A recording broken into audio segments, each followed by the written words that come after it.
Tonight we are looking at 3 horrifying caving stories that went horribly wrong. A survey volunteer takes one wrong left in Mammoth Cave, the longest cave on Earth. A flood pulse traps 6 cavers 1,000 meters down the Gouffre Berger, while the cold quietly picks its target. And a triple light failure turns Devil's Eye into a room with no walls. Each story starts with confidence and ends in chaos. As always, viewer discretion is advised. True. On October 4th, 2025, Cole Whitaker walked into Mammoth Cave in Kentucky, the longest cave on Earth, more than 400 miles of mapped passage under the hills. And the map is not finished. Surveyors add new miles every year, in galleries where every gray limestone corridor looks like the last one. He walked in behind a survey team, carrying the tape reel, 3 lights, and 30 hours of batteries. Cole was 24 years old, a geology student on his 9th survey trip, the junior man who carried the gear and loved every minute of it. His job was simple: hold the 0 end of the tape and stay with the team. He had never once needed a rule past that one.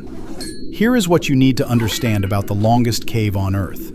Nobody gets lost dramatically.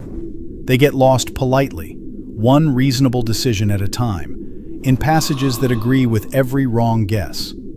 Search teams at Mammoth call it the gray maze problem. Junctions so alike that a man can walk a circle for 6 hours and swear on his life he went straight. Search doctrine gives a fit man alone in cave cold about 36 hours before the odds turn, and that clock starts at the first wrong guess. The trip in was 4 hours of easy travel, down the entrance sink, through 2 low crawls, along a walking canyon with the survey stations flagged in orange tape every 50 meters, his headlamp finding each little flag right where the map promised it would be. At Station 41, the team split for an hour. Instruments one way, Cole sent back 2 junctions for the spare tape reel, a 10-minute errand down passages he had walked twice that day. At the second junction, that is the moment the errand stopped being one, because 2 gray corridors left at the same angle, and the orange flag marking the right one had fallen into the shadow behind a boulder. His sense of direction had already failed him at the first fork, quietly, the way it fails everyone down there. What he didn't know, choosing the wider corridor, he was now walking away from the reel, the team, and the flagged route. And that choice would cost him 30 hours. 20 minutes out, the passage ended in breakdown he had never seen, and he turned back to a junction that now offered him 3 ways instead of 2. The passage had lied. It had lied twice. Panic arrived on schedule. Nobody invited it.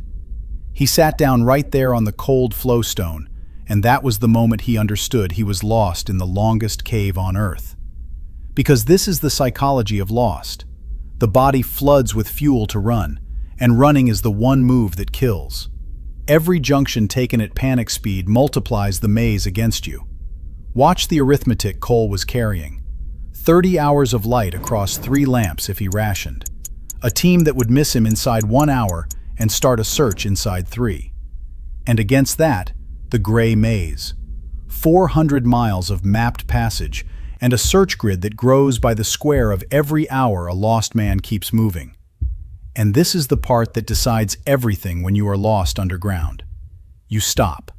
You sit. You mark yourself loud, and you make the maze search you instead. Cole fought the running urge the way the manuals say, out loud. He said his name, said the rule, stacked 3 stones in the passage mouth, and switched 2 of his 3 lamps off.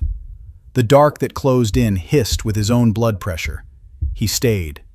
Every 90 minutes he whistled 3 long blasts and listened to the cave hand them back.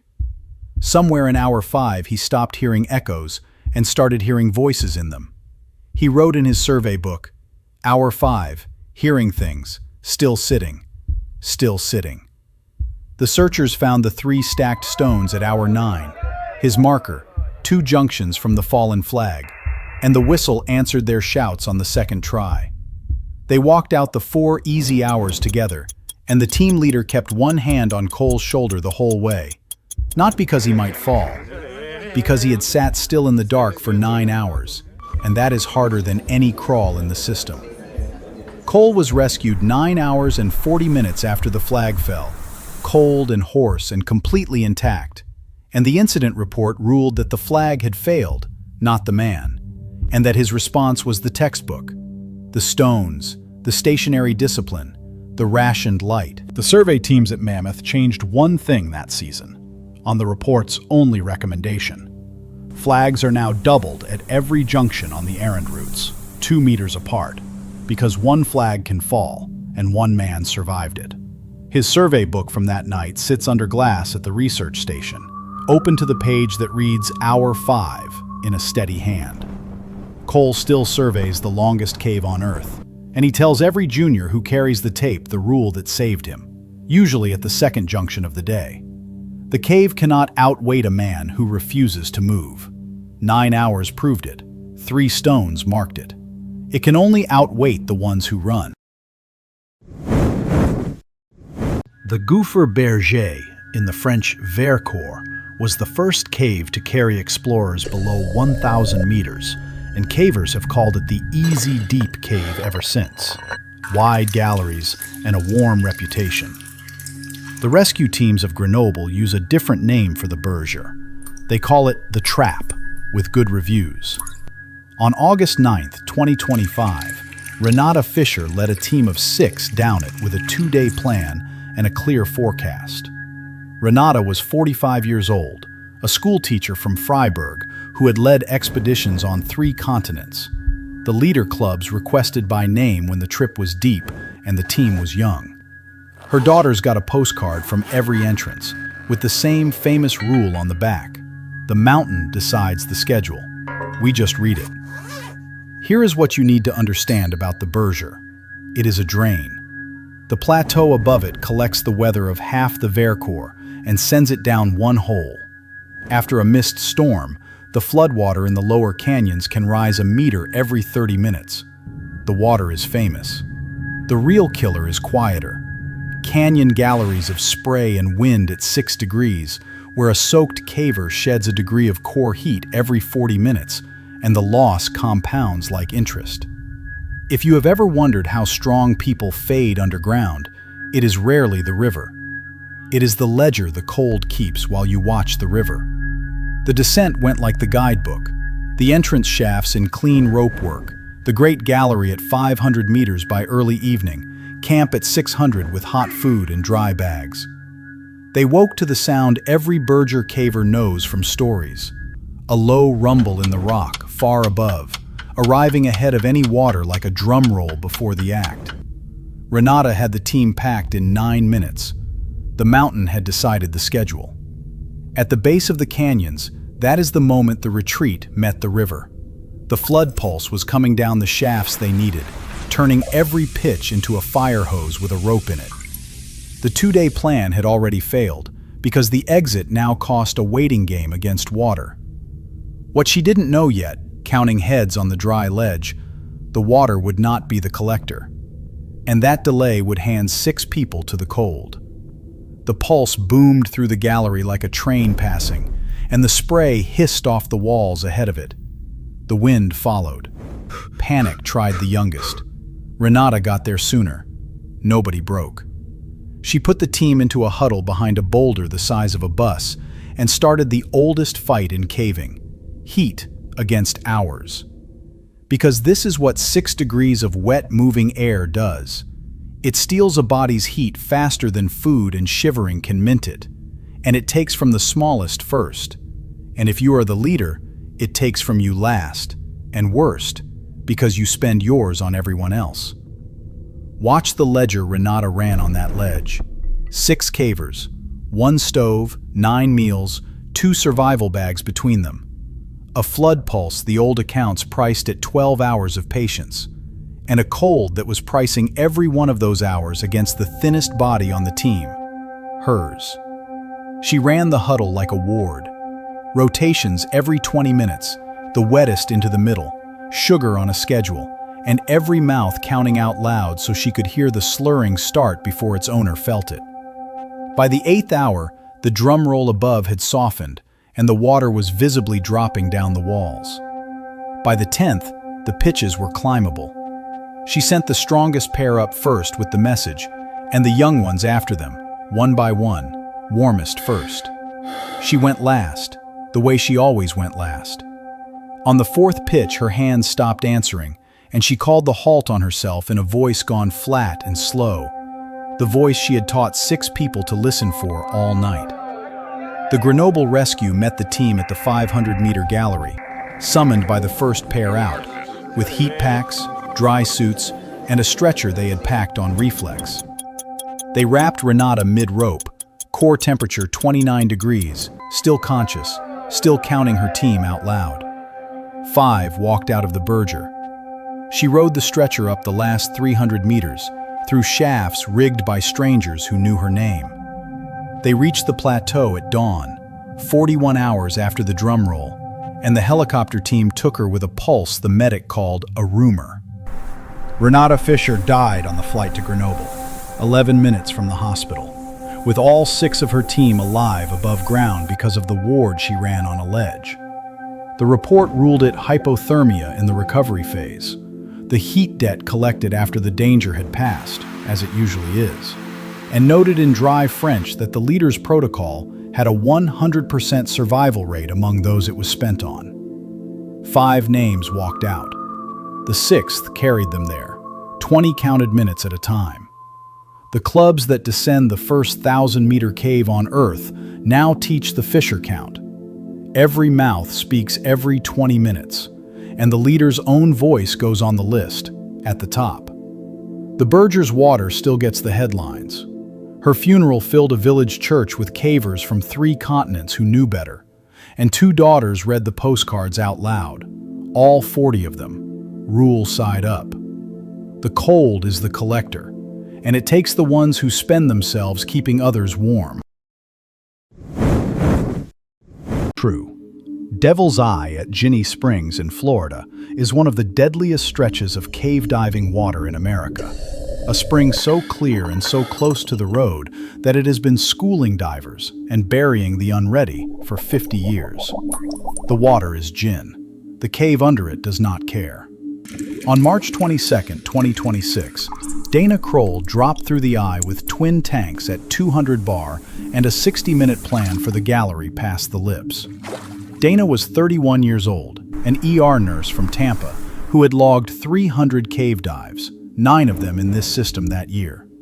She carried 3 lights, the way the training demands, 1 primary, 2 backups, checked every dive on the tailgate of her truck. Nobody had ever needed all 3. That was the joke, anyway.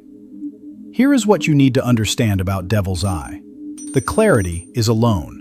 The floor of the far galleries is a flower of fine brown powder, and 1 careless fin stroke calls the lone in. Visibility from 30 meters to 0 inside 3 seconds. The whole passage rolled shut like a blind. Cave divers call it the brown room. Inside it, your eyes are furniture. The only sense that still works is a gloved hand on a gold line, reading the little arrows by touch.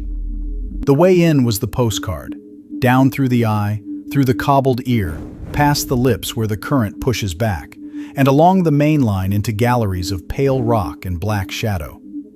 She reached her turn point 600 meters in at 140 bar, right on the rule of thirds, and turned for home with the spring's outflow at her back like a moving walkway. At the low gallery, that is the moment the dive changed rooms. A diver ahead of her, rushing his exit, kneed the floor and rolled the whole passage brown in 1 stroke.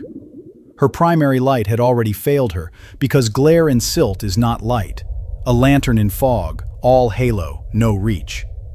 What she didn't know, switching to backup 1, the brown room had 2 more tricks in it, and that turn would now be paid for by feel. Backup 1 flooded the moment she clicked it on. The glare went with it. Everything turned brown-black. Panic tapped her shoulder.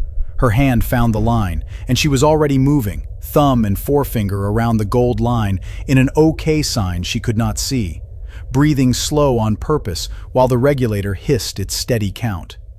Because this is the drill, full cave training beats into you.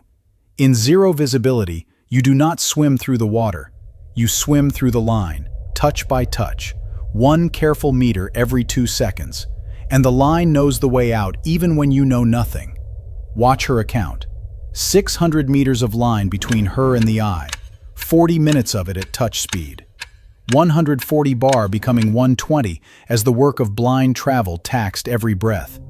And in her left hand, the last light she owned, backup 2, a pencil of glow in the silt, worth less than the line and more than gold, and no third joke left to make. She clipped it short to her chest, where losing it would take an act of God, and gave the line her whole attention like a debt she intended to pay. She ran the exits the way the line arrows pointed, station to station, counting placements against the map in her head, saying the gallery names to herself in order like the stops on a train line home. At the lips, the outflow roared in her ears and grabbed the silt, shearing the brown room open in curtains, 1 meter of visibility, then 3, the cave paying the loan back with interest as the spring rinsed itself. She rode the flow through the ear, the cobbles strobing under backup 2, and made the eye with breath to spare and hands that would not unclench from the line for another full minute. The rushing diver was waiting at the cavern zone, ashamed and safe, hovering at the entrance glow where the daylight reaches down, and he had the sense not to say anything at all until they were both on the surface.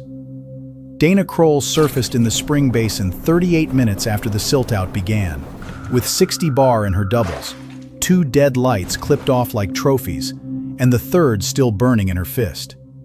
She survived on the third light and the line drill, and the incident report said so in 1 line each, before it spent a page on the diver who kneed the floor, whose cave card was pulled for a year by the agency that had issued it. The report's last paragraph did the arithmetic out loud. 3 lights, 2 failures, 1 exit, and noted that the margin between a story and a recovery at Devil's Eye is exactly 1 working bulb wide. Dana still dives Devil's Eye, and she has retired the joke about nobody needing 3 lights.